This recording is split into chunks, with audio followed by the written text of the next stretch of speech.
ഇപ്പോൾ വരുന്നൊരു വാർത്തയിലേക്കാണ്. ഭൂതത്താൻകെട്ട് ചെക്ക് ഡാമിന്റെ ഭിത്തിയിൽ വിള്ളൽ, വെള്ളം പുറത്തേക്ക് കുത്തിയൊലിച്ചൊഴുകുകയാണ്.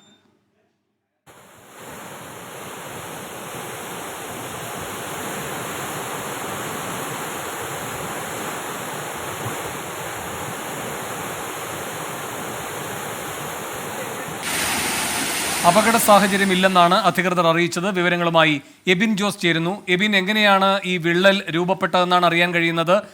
എന്തൊക്കെയാണ് ഇപ്പോൾ തുടർ നടപടികളായി സ്വീകരിച്ചിരിക്കുന്നത്? വേണു, ഇത് ഭൂതത്താൻകെട്ട് ബാരേജിനോട് ചേർന്നുള്ള ചെറിയൊരു ചെക്ക് ഡാമാണ്. ആ ചെക്ക് ഡാമിന്റെ താഴ്ഭാഗത്താണ് ചെറിയ തോതിൽ വിള്ളൽ ഉണ്ടാവുകയും അതിലൂടെ വെള്ളം പുറത്തേക്ക് ഒഴുകുകയും ചെയ്തിരിക്കുന്നത്. ഈ വെള്ളം ഭൂതത്താൻകെട്ട് പ്രധാന ബാരേജിലുള്ള അണക്കെട്ടിലേക്കാണ് എത്തുന്നത്. അതുകൊണ്ട് തന്നെ അപകട സാഹചര്യമില്ല.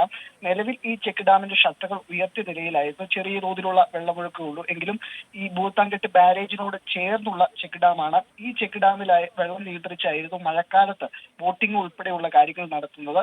നിലവിൽ അപകട സാഹചര്യം ഇല്ല എന്നുള്ളതാണ് ഇറിഗേഷൻ ഡിപ്പാർട്ട്മെന്റ് അറിയിക്കുന്നത്. വിദഗ്ധമായ പരിശോധന നടത്തുമെന്നും വിള്ളൽ പരിഹരിക്കാനുള്ള നടപടികൾ സ്വീകരിക്കുമെന്നാണ് അറിയിച്ചിരിക്കുന്നത്. ആശങ്കപ്പെടേണ്ട സാഹചര്യം നിലവിലില്ല. ശരി, എബിൻ ജോസാണ് വിവരങ്ങൾ നൽകിയത്.